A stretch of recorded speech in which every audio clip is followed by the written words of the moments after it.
Anitha Pushpavanam Kuppusamy Viha YouTube channel அன்பர்கள் அனைவருக்குமே அன்பான வணக்கம். நம்முடைய யூடியூப் சேனலில் தொடர்ந்து மார்கழி மாதத்தை முன்னிட்டு திருப்பாவை பாடல்களை விளக்கத்தோடு பார்த்துக்கிட்டு வரோம். இன்றைக்கு இந்த பதிவில் திருப்பாவை 11வது பாடல் விளக்கம் என்ன என்பதை பார்ப்பதற்கு முன்பாக இன்றைக்கு பிறந்த நாள் மற்றும் திருமண நாள் காண இருக்கின்ற அனைவருக்குமே என்னுடைய வாழ்த்துகள். உங்களுடைய வாழ்க்கையில் நீங்கள் அனைத்து நலங்களும் வளங்களும் கிடைக்கப்பெற்று நீடூழி வாழணும்னு நான் அந்த கண்ணன்கிட்டையே பிரார்த்திக்கிறேன். இந்த காணொளியை காண்கின்ற அனைவருக்குமே இந்த நாள் இனிய நாளாக அமையட்டும்.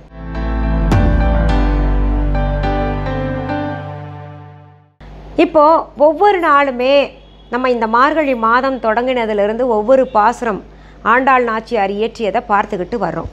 இந்த பாசுரங்கள் முழுவதுமே கண்ணனை பற்றியும் கண்ணன் வாழ்கின்ற அந்த கோகுலத்தை பற்றியும் அவருடைய பராக்கிரம செயல்களை பற்றியும் சொல்லப்பட்டிருக்கு. ஆண்டாள் நாச்சியார் ஸ்ரீவில்லிபுத்தூரில் இருந்தால் கூட அவங்க தான் வாழ்க்கைப்பட்டு போகின்ற கோகுலத்தை பற்றி, தனக்கு கணவனாக வரப்போகின்ற கண்ணனை பற்றி இந்த உலகத்து மக்கள் அனைவருக்குமே எடுத்து சொல்கின்றார். அதில் குறிப்பாக கடந்த சில பாடல்கள் ஒரு தோழிக்கு சொல்வது போல இந்த உலக மக்களுக்கு எடுத்து சொல்கின்றார்.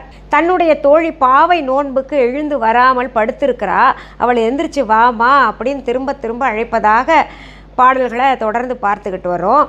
இப்போது 11வது பாடலில் ஆண்டாள் நாச்சியார் நமக்கெல்லாம் என்ன சொல்கிறாங்க அப்படின்றத பார்க்கறதுக்கு முன்னாடி நம்ம பாடலை முதல்ல படிச்சிடலாம். கற்றுக்கரவை கணங்கள் பல கறந்து சென்றார் திரள் அழியச் சென்று செரு செய்யும் குற்றம் ஒன்று இல்லாத கோவலர்த்தம் பொற்கொடியே புற்று அரவல்குல் புனமையிலே போதராய் சுற்றத்து தோழிமாரெல்லாரும் வந்து நின் முற்றம் புகுந்து முகில்வண்ணன் பேர்பாட சிற்றாதே பேசாதே செல்வ பெண்டாட்டி நீ எட்டுக்குரங்கும் பொருளேலோர் எம்பாவாய்.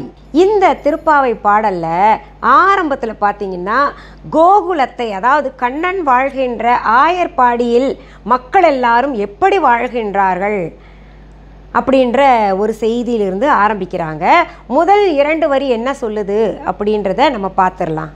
கற்றுக்கரவை கணங்கள் பல கறந்து சென்றார் திரள் அழியச் சென்று செரு செய்யும்.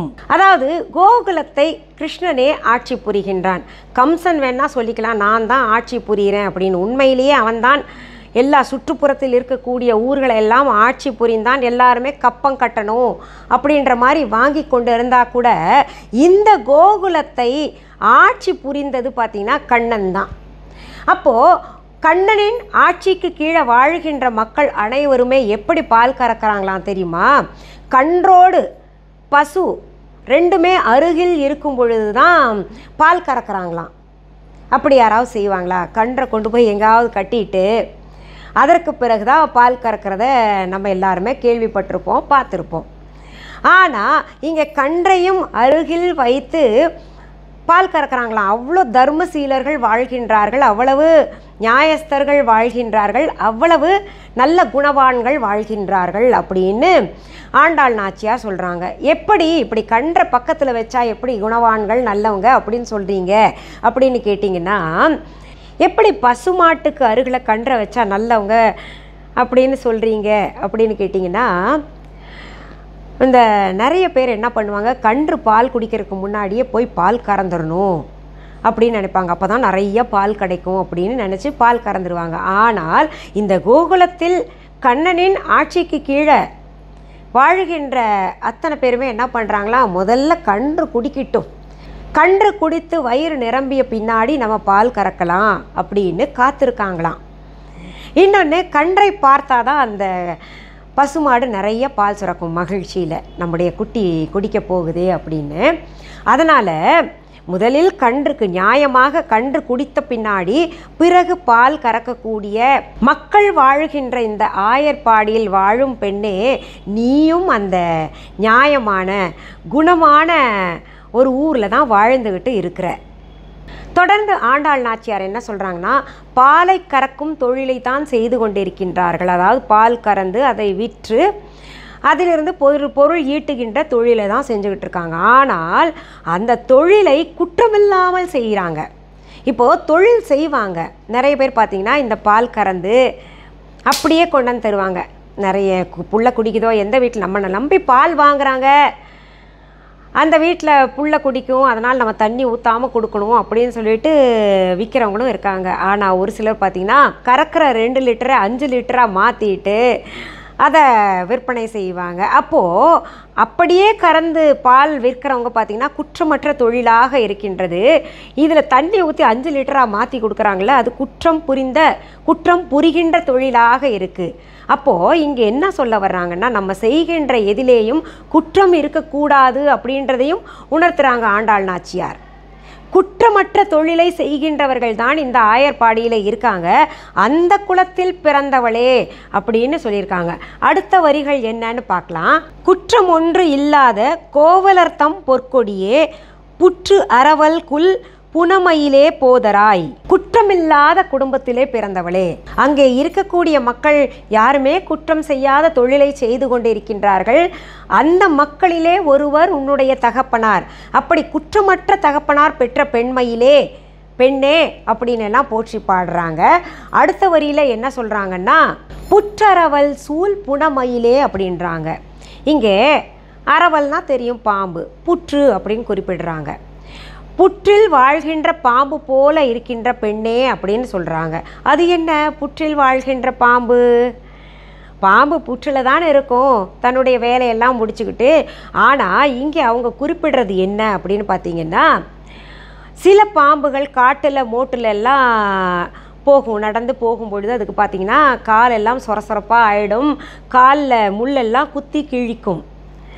சில பாம்புகள் எல்லாம் வெளியில் இறை தேடி போகும்பொழுது கடினமான பாதையில் கூட போகும், அப்படியெல்லாம் இருக்குது. ஆனால் புற்றுக்குள்ளேயே சதா சர்வ காலமும் இருக்கின்ற பாம்பு வெளியிலேயே வரலன்னா அதனுடைய உடம்புக்கு எந்த ஒரு குற்றமும் இருக்காது இல்லையா? அதாவது முட்கள் எல்லாம் கிழிக்காமல், ரத்தம் வெளியில் வராமல் பொத்தி பொத்தி பாதுகாக்கின்றாங்க அப்படின்னு சொல்கிறாங்க இல்லையா? அப்படி பொத்து பாதுகாக்கின்ற குழந்தைகள் எல்லாம் பாருங்களேன், ரொம்ப மென்மையாக இருப்பாங்க. அவங்களுடைய சருமமாகட்டும், அவங்களுடைய உடலெல்லாம் எதையும் தாங்கி கொள்ளாத அளவுக்கு ரொம்ப பூ மாதிரி உடம்பும்பாங்க இல்லையா? அந்த மாதிரி அந்த வெயில் படாமல், தூசு படாமல் நல்ல பளபளக்கின்ற உடலை கொண்டவர்களாக இருப்பாங்க. அப்படி உன்னுடைய தகப்பனார் உன்னை பொத்தி பாதுகாத்திருக்கின்றார். அப்பேற்பட்ட குற்றமற்ற ஒரு தகப்பனை பெற்ற பொற்கொடியே அப்படின்னு சொல்லிட்டு அடுத்தது என்ன பண்ணுறாங்கன்னா, அதற்கும் மேலே போய் புனமயிலே அப்படின்றாங்க. அதாவது அந்த பெண்ணை மயிலே குயிலே அப்படின்னு என்னென்னவோ சொல்லி வருணித்து அழைக்கிறாங்க. அப்படியாவது அந்த பெண் வருவாள் அப்படின்னு. இதற்கு முந்தைய வரியில் ஆண்டாள் நாச்சியார் இன்னொன்றையும் சுட்டி காமிச்சிருக்காங்க. குற்றமில்லாத தொழில் செய்கிறவங்க அவ்வளவு நல்லவங்க, அவ்வளவு மென்மையான மனம் படைத்தவர்கள், பிறருடைய உணர்வை புரிந்து வாழக்கூடிய மனிதர்கள் தான் இந்த ஆயர்பாடியில் இருக்காங்க, கோகுலத்தில் இருக்காங்க. ஆனால் ஒன்று, சண்டைக்கு வீண் சண்டைக்கு போக மாட்டாங்க. பொதுவாகவே சொல்லுவாங்களே, நான் எல்லாம் வீண் சண்டைக்கு போக மாட்டேன், வந்த சண்டையை விட மாட்டேன் அப்படின்னு சொல்லுவாங்க இல்லையே? அதுபோல் இவர்கள் வீண் சண்டைக்கு போக மாட்டாங்க. ஆனால் சண்டை என்று வந்துவிட்டால், பகைவர்கள் என்று வந்துவிட்டால் அவர்களை கூர்கொண்ட வேலால் கண்ணன் அழிப்பான் அப்படின்னு சொல்லியிருக்காங்க. அதாவது நல்லவனுக்கு நல்லவன், கெட்டவனுக்கு கெட்டவன் அப்படின்னு எளிமையாக நம்ம சொல்லலாம். அதற்குத்தான் அந்த கூர் வேல் கொண்ட நந்தகோபன் அப்படின்னு ஏற்கனவே பார்த்தோம் இல்லையா? வேல் அப்படின்னாலே முருகன் தானே வச்சிருப்பாரு, நந்தகோபன் எங்கே வச்சிருப்பாரு, கண்ணன் எங்கே வச்சிருப்பாரு அப்படின்னு நம்ம பார்த்தோம். இப்போ உங்களுக்கு புரியும். பகைவர்கள் என்று வந்துவிட்டால் தன்னை நம்பி வாழ்ந்து கொண்டு இருக்கின்ற அந்த மக்களை காப்பதற்காக கண்ணன் கூர்வேல் கொண்டு அத்தனை பேரையும் பகைவர்களை அழித்து விடுவான். கம்சன் ஏற்கனவே நிறைய பேரை ஏவி விட்டுட்டான். அவர்களையெல்லாம் கண்ணன் அழித்தார் இல்லையா? அதற்கெல்லாம் பார்த்தீங்கன்னா கூர்வேல் கொண்டு அழித்தார் அப்படின்ற ஒரு செய்தி நமக்கு இங்கே கிடைக்கிறது. ஆயுதங்கள் வச்சு அழித்திருக்கின்றார் அப்படின்ற செய்தி எல்லாம் நமக்கு கிடைக்குது. அப்போது நல்லவருக்கு நல்லவன், கெட்டவனுக்கு கெட்டவன், பகைவர்களுக்கெல்லாம் கெட்டவன். அப்படியும் கெட்டவர் ஆகிறது எதுக்குன்னா தனக்காக கிடையாது, தன்னலம் கருதி கிடையாது, பிறருக்காக, நாட்டு மக்களுக்காக, அவரை நம்பி இருப்பவர்களுக்காக, அவருடைய பக்தர்களுக்காக. ஏன்னா தன்னிடம் உள்ள பராக்கிரமங்கள், அந்த பலம் ஆற்றல்கள் எல்லாம் எல்லார்கிட்டையும் இல்லை, அதனால தானே அவன் தெய்வமாக இருக்கான், அதனால் அவன் தானே காப்பாற்றணும் அப்படின்னு கண்ணன் வந்து யார் தூங்கினாலும் முழிச்சிருந்தாலும் அவர்களை எல்லாம் காத்து ரட்சித்து கொண்டிருக்கின்றான். சரி, இப்போ அடுத்த வரிகளை பார்ப்போம். சுற்றத்து தோழிமார் எல்லாரும் வந்து நின் முற்றம் புகுந்து முகிழ்வண்ணன் பேர்பாட சிற்றாதே பேசாதே செல்வ பெண்டாட்டி நீ எற்றுக்கு உறங்கும் பொருளேலோர் எம்பாவாய். நாங்கள் உன் முற்றத்தை தேடி வந்து நின்று வாம்மா எந்திரிமா, நீ வந்தாதான் நல்லாயிருக்கும், திருப்பாவை நோன்பு ஏற்க போகலாம், வா கண்ணனுடைய அந்த கார்முகில் வண்ணனுடைய பெருமைகளை பாடலாம் வா அப்படின்னு கூப்பிட்டுக்கிட்டே நிற்கிறோம். எத்தனை நேரமாக நிற்கிறோம், கால் கடுக்க நிற்கிறோம். ஆனால் கூட நீ எழுந்திரிச்சு வரமாட்டேங்கிறியே, ஏன் வரமாட்டேங்கிறே அப்படின்ற ஒரு காரணத்தையாவது சொல்லலாம்ல. இல்லை நான் வரமாட்டேன் போ அப்படின்னு எங்களை சத்தம் போட்டாவது அனுப்பலாம்ல. அதையும் செய்ய மாட்டேங்கிற, இதையும் செய்ய மாட்டேங்கிற, தூங்குறது போல் பாசாங்கு பண்ணிக்கிட்டே இருக்கிறியே, எழுந்து வாமா செல்வ பெண்டாட்டி அப்படின்றாங்க. இந்த இடத்துல பெண்டாட்டி அப்படின்ற வார்த்தைக்கு நம்ம எல்லாம் என்ன பண்ணுறோம், மனைவி என்கின்ற வார்த்தையை குறிப்பதாக நினைப்போம். ஆனால் உண்மையான அர்த்தம் என்ன தெரியுமா? பெண்டாட்டி அப்படின்னாலே பெரும் சீமாட்டி, பெண், அதாவது ஒரு பெண்ணுக்கு பெண்டாட்டி என்று தான் சொல்லியிருக்காங்க. ஆனால் அது காலப்போக்கில் என்ன ஆயிடுச்சுன்னா பெண்டாட்டி அப்படின்னா மனைவி அப்படின்ற மாதிரி ஆயிடுச்சு. எந்த ஒரு பெண்ணையும் பெண்டாட்டி அப்படின்னு சொல்லலாம். திருமணம் ஆன பெண்ணாகட்டும் திருமணம் ஆகாத பெண்ணாகட்டும் அவர்களை பெண்டாட்டி அப்படின்னு அழைத்திருக்கிறார்கள். மனைவி என்ற சொல்லை குறிப்பது அல்ல அப்படின்றத புரிஞ்சுக்கோங்க. அதை இங்கே நம்ம ஆண்டாள் நாச்சியார் அழகாக நமக்கு எடுத்து சொல்லியிருக்கின்றார். எப்படி பாருங்களேன், இதை பார்க்கும் பொழுது அவர் தமிழை எவ்வளவு அழகாக நமக்கு தமிழையும் சொல்லி கொடுக்கின்றார், நமக்கு பக்தியையும் சொல்லி கொடுக்கின்றார். விஞ்ஞானம் மெய்ஞானம் எல்லாமே கலந்து கண்ணனுடைய பராக்கிரமங்களை எல்லாத்தையும் எடுத்து இயம்புகின்றார். அவங்க அந்த பாட்டில் திரும்பவும் தொடர்றாங்க. நாங்கள்லாம் வந்து உன் முற்றத்தில் நின்று தான் உன்னை கூப்பிட்டுக்கிட்டு இருக்கோன்னு புரியுதா இல்லையா உனக்கு? இல்லை தெரிஞ்சும் ஏன் நீ வராமல் இருக்கேன்ற ஒரு காரணத்தையாவது எடுத்து சொல்லேம்மா அப்படின்னு சொல்லுவதாக இந்த பாடல் முழுவதுமே அமைஞ்சிருக்கு. இந்த பாடலிருந்து நமக்கு ஒரு விஷயம் நல்லா புலப்படும். நாம் எந்த தொழில் செய்தாலும் அந்த தொழிலில் சுத்தம் இருக்கணும், குற்றமற்றவர்களாக இருக்கணும். அப்போது தான் இறைவனை வணங்கினால் நமக்கு பரமபதம் கிடைக்கும். நம்ம எல்லா தப்பையும் பண்ணிக்கிட்டு ராமா கிருஷ்ணா ராமா கிருஷ்ணா அப்படின்னு சொல்லிக்கிட்டு இருந்தால் எங்கேருந்து நமக்கு அந்த பகவான் கண் திறந்து பார்ப்பார், இல்லை நமக்கு எப்படி அருள் கொடுப்பார்? யோசிச்சு பாருங்க. நாம் எந்த தொழில் செய்தாலும் அதில் ஒரு சுத்தம் இருக்கணும். தொழில் செய்வதில் மட்டும் கிடையாது, நம்ம வாழ்க்கையில் குற்றமற்றவர்களாக வாழ வேண்டும் என்கின்ற ஒரு அற்புதமான கருத்தை நம்ம இங்கே புரிஞ்சுக்கலாம். இதில் ஆண்டாள் நாச்சியார் அந்த தோழிகிட்ட சொல்வது போல் இன்னொரு விஷயத்தையும் சொல்கிறாங்க. எந்த ஒரு குற்றமும் இல்லாத ஊரில் பிறந்து செல்வச்சீமாட்டியாக நல்ல தகப்பன் பெற்றவளாக நீ பிறந்து இந்த பாவை நோன்பு ஏற்க வராமல் கண்ணனுடைய புகழை பாட வராமல் இருந்தீன்னா அதனால் எவ்வளவு நல்ல குலத்தில் பிறந்திருந்தாலும் எவ்வளவு குற்றமற்றவர்களாக இருந்தாலும் ஒரு பயனும் இல்லை அப்படின்னு தோழிகிட்ட சொல்கிறாங்க. அதனால் நம்ம கடவுளை மட்டுமே வணங்கிக்கிட்டு மற்ற தப்பெல்லாம் பண்ணிக்கிட்டு இருந்தோன்னு வைங்க, போட்டி பொறாமை தீய குணங்கள் கொண்டு இல்லை பிறருடைய மனம் புண்படும்படி பேசுறது இதெல்லாம் செஞ்சுக்கிட்டு இருந்தோம்னா இது நிறைய பேர் நடக்குது, நம்ம கண்கூடாக பார்க்குறோம். நல்ல சாமி கும்பிடுவோம், நல்லா பேசிகிட்டு இருந்தால் கூட பிறருடைய மனம் புண்படும்படி பேசிடுறது நம்மளை அறியாமலே வந்து விழுந்துருது. அது நம்முடைய உள்ளுக்குள்ளே இருக்கக்கூடிய நலன்களை எடுத்து காமிச்சிரும். ஒருத்தர் அவங்க பாட்டுக்கு வேலை பார்த்துக்கிட்டு இருந்தால் கூட வீண் வம்பு இழுக்கிறதுக்குன்னே சிலரெல்லாம் வருவாங்க. அவங்க எல்லாம் பார்த்திங்கன்னா நல்லா விழுந்து சாமி கும்பிட்றவங்களா இருந்தும் கூட ஒரு புண்ணியமும் இல்லாமல் போகும். அதனால் நம்ம வாழ்க்கையில் சிலவற்றை பின்பற்ற வேண்டும். செய்யும் தொழிலில் தர்மம் இருக்க வேண்டும், பிறருடைய மனம் நோகாமல் வாழ வேண்டும், தான தர்மங்கள் செய்ய வேண்டும். அத்துடன் நம்ம இறைவனை வணங்கினோன்னா நமக்கு சுகபோக வாழ்க்கை கிடைக்கும். நம்ம வைகுண்டத்துக்கு போன பின்னாடி இறைவனுடைய பொற்பாதங்களை தழுவக்கூடிய ஒரு நல்ல நிலை ஏற்படும். சரி, இந்த பதிவு உங்களுக்கு எல்லாம் ரொம்ப பிடிச்சிருக்கும்னு நான் நம்புகிறேன். அதனால் நீங்கள் என்ன பண்ணுங்கள், உங்களுடைய ஃப்ரெண்ட்ஸ் ரிலேட்டிவ்ஸ்க்கெல்லாம் ஷேர் பண்ணுங்கள். அதே போல் என்னுடைய யூடியூப் சேனலை இது வரைக்கும் சப்ஸ்கிரைப் பண்ணாதவங்க உடனே சப்ஸ்கிரைப் பண்ணிக்கோங்க. பக்கத்தில் கோயில் மணி போன்று காட்சியளிக்கின்ற பெல் பட்டனை அழுத்தி விட்டுக்கோங்க. அதில் ஆல் என்கின்ற ஆப்ஷனை தொட்டு விடுங்க. அப்போ தான் நான் தொடர்ந்து இந்த மாதிரி பதிவுகள் கொடுக்குறேன் இல்லையா, அது உங்களுடைய கவனத்திற்கு, அதாவது நோட்டிஃபிகேஷன் வந்து சேரும். இப்போது நம்ம விஹா ஆன்லைன் ஷாப் பற்றி சொல்கிறேன். இது புதிதாக பார்ப்பவர்களுக்காக திரும்ப திரும்ப ஒவ்வொரு பதிவுலையும் சொல்லிக்கிட்டு இருக்கிறேன். இன்றைக்கி தான் புதுசாக சப்ஸ்கிரைப் பண்ணியிருக்காங்க என்னுடைய சேனல்னு வைங்களேன். முழுசாக பார்த்துக்கிட்டு வரும்போது இது என்ன விஹா ஆன்லைன் ஆரம்பிக்கிறாங்களே அப்படின்னு நினைப்பாங்க. அதனால் அதற்கும் ஒரு விளக்கத்தை கொடுத்துட்றேன்.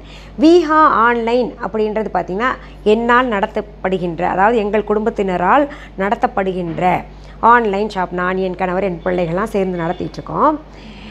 இது வரைக்கும் எங்களுடைய விஹா ஆன்லைன் ஷாப்பிங் ஆப்பை டவுன்லோட் பண்ணாதவங்க உடனே ப்ளே ஸ்டோர், ஆப் ஸ்டோருக்கு போயிட்டு தம்ப்நெயிலில் கொடுக்கப்பட்டிருக்கின்ற விஹா ஆன்லைன் என்கின்ற ஸ்பெல்லிங் பார்த்துட்டு டெக்ஸ்ட் பண்ணிக்கோங்க. ப்ளே ஸ்டோரில் இல்லாட்டி ஆப் ஸ்டோரில் டெக்ஸ்ட் பண்ணிங்கன்னா எங்களுடைய விஹா ஆன்லைன் ஷாப்பிங் ஆப் உங்களுக்கு புலப்படும். அதை டவுன்லோட் பண்ணி வச்சுக்கோங்க.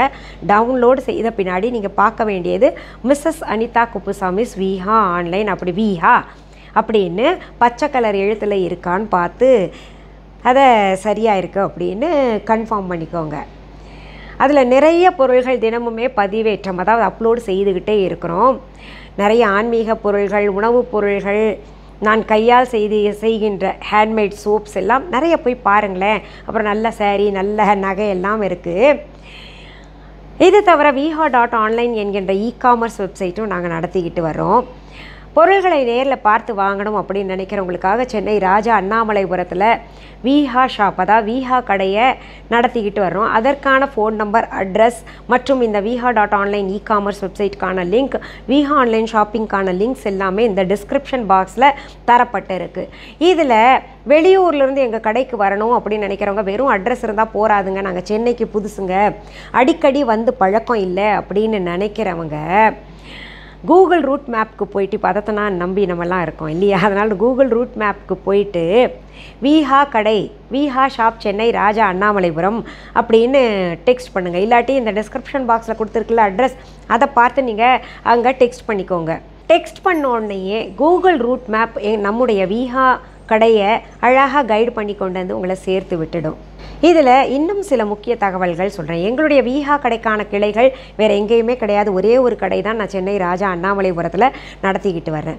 உங்கள் ஊரில் அல்லது உங்கள் நாட்டில் என்னுடைய பெயர், புகைப்படம், வீடியோ, ஆடியோவை பயன்படுத்திக்கிட்டு அவங்க கடை தான், அவங்க கடையில் பொருள்கள் வாங்கிட்டு வந்து நாங்கள் கொடுத்துட்ருக்கோம் பாருங்கள் அப்படின்னு என்னுடைய லேபிள் ஒட்டிட்டு பொருள்கள் காமிச்சாங்கன்னா அதற்கும் எனக்கும் தொடர்பு கிடையாது அப்படின்றத தெரிவிச்சுக்கிறேன். உங்களுக்கு வேணால் நான் காமிக்கிறேன் பாருங்கள். நான் பேசும் பொழுதே சைடில் அப்படி லேபிள் ஒட்டிட்டு வேறு வெப்சைட்டில் எப்படியெல்லாம் தவறாக பயன்படுத்துகிறாங்கன்றதை உங்களுக்கு காமிக்கிறேன். இதெல்லாம் எதுக்கு சொல்கிறேன், இதெல்லாம் தேவையா அப்படின்னு நீங்கள் ஒரு சிலர் நினைக்கலாம். எதுக்குன்னா இத்தனை சொல்லிக்கிட்டே வரேன் அப்படியும் கூட பார்த்தீங்கன்னா ஒரு சிலர் வந்து அவங்களுடைய வெப்சைட்டில் எங்களுடைய விஹா லோகோ இருக்கு இல்லையா, அந்த அவங்க பொருள்களில் ஒட்டி விற்றுட்டு இருக்கிறாங்க. இல்லை எங்களுடைய பொருளையே ஸ்க்ரீன்ஷாட் எடுத்துகிட்டு அந்த பாட்டில் அந்த மாதிரி லோகோவே போட்டு, அதே லோகோவை போட்டு விற்றுக்கிட்டு இருக்காங்க. இதில் என்ன நடக்கும் அப்படின்றத நான் உங்களுக்கு சொல்லிடுறேன். எங்ககிட்டேருந்து பொருள் வாங்கிட்டு போயோ இல்லை எங்களுடைய பொருளை வாங்கிட்டு போய் விற்கிற மாதிரி ஒரு தோற்றத்தை ஏற்படுத்தியிருந்தாலோ அதில் பார்த்திங்கன்னா வேறு ஏதாவது கலப்படம் செஞ்சு அது பொருள் நல்லா இல்லை அப்படின்னா அதனால் நீங்களும் ஏமாறுவீங்க, என் பெயரும் கெடும் இல்லையா. அதுக்காக தான் திரும்ப திரும்ப ஒவ்வொரு பதிவிலேயும் நான் சொல்லிக்கிட்டு இருக்கிறேன். அந்த மாதிரி நீங்கள்லாம் ஏமாறக்கூடாதுன்றதுக்காக தான் விஹா ஆன்லைன் ஷாப்பிங் ஆப்பை உங்களுடைய செல்லுலேயே டவுன்லோடு பண்ணி வச்சுக்கோங்க அப்படின்னு சொல்கிறேன். அப்போது நீங்கள் பொருள்கள் என்னுடைய நான் என்ன விற்கிறேன், என்ன புதுசாக அப்லோடு பண்ணியிருக்கேன், இல்லை சும்மாவாவது போய் பார்க்கலாம் அப்படின்னு நினச்சிங்கன்னா உங்கள் செல்லையே நீங்கள் டவுன்லோட் பண்ண ஆப்லேயே பார்த்து தெரிஞ்சுக்கலாம் இல்லையா, வேறு எங்கேயும் போய் பார்க்க வேண்டாம். இன்னொரு முக்கியமான தகவல் என்னென்னா, என்னுடைய விஹா ஆன்லைனில் விற்கக்கூடிய பொருள்கள் வேறு எந்த ஆன்லைன் ஷாப்பிங் ஆப்லேயோ அல்லது வெப்சைட்லேயும் கிடைக்காது அப்படின்றத தெளிவாக சொல்லிக்கிறேங்க. சரி, மீண்டும் அடுத்த பதிவில் சந்திக்கும் வரை நன்றி, வணக்கம். அன்பான வாடிக்கையாளர்களே, உங்கள் விஹா ஸ்டோரில் பூஜை பொருட்கள், சிலைகள், ராசிக்கற்கள், வாஸ்து பொருட்கள், விதைகள், பாரம்பரிய அரிசி வகைகள், சிறுதானியங்கள், ஆர்கானிக் பொருட்கள், மூலிகை எண்ணெய், மளிகை பொருட்கள், மரச்செக்கு எண்ணெய், மரப்பொருட்கள், வெள்ளி ஆபரணங்கள், கிஃப்ட் ஆர்டிகல்ஸ், காட்டன் மற்றும் பட்டு புடவைகள், காட்டன் சுடிதார்கள், பட்டு பாவாடை, குழந்தைகளுக்கான விளையாட்டு பொருட்கள், ஹை குவாலிட்டி இமிடேஷன் நகைகள், வீட்டு உபயோக பொருட்கள், ஜூட் பேக்ஸ், ஹேண்ட்மேட் சோப்ஸ், அழகு சாதன பொருட்கள், சிறுதானிய பிஸ்கெட்டுகள், ஹோம் அப்ளையன்சஸ், இன்னும் பற்பல பொருட்கள் விற்பனைக்குள்ளது. விஹா ப்ராடக்ட்களை நீங்கள் வாங்க விரும்பினால் அது எங்களுடைய viha.online வெப்சைட் மற்றும் சென்னை ராஜா அண்ணாமலைபுரத்தில் உள்ள எங்கள் விஹா ஸ்டோரில் மட்டுமே கிடைக்கும் என்பதை தெரிவித்துக் கொள்கிறோம். வேறு எந்த ஆன்லைன் வெப்சைட்களிலும் விஹா ப்ராடக்ட்கள் விற்பனைக்கு கிடையாது என்பதை நீங்கள் கவனத்தில் கொள்ள வேண்டும். எங்கள் விஹா ஸ்டோரின் விலாசத்தை கண்டறிய கூகுள் மேப்ஸில் விஹா ஸ்டோர் என்று டைப் செய்தால் வழியை கண்டறியலாம். www.viha.online வெப்சைட்டிலும் விஹா ஸ்டோரின் அட்ரஸ் உள்ளது.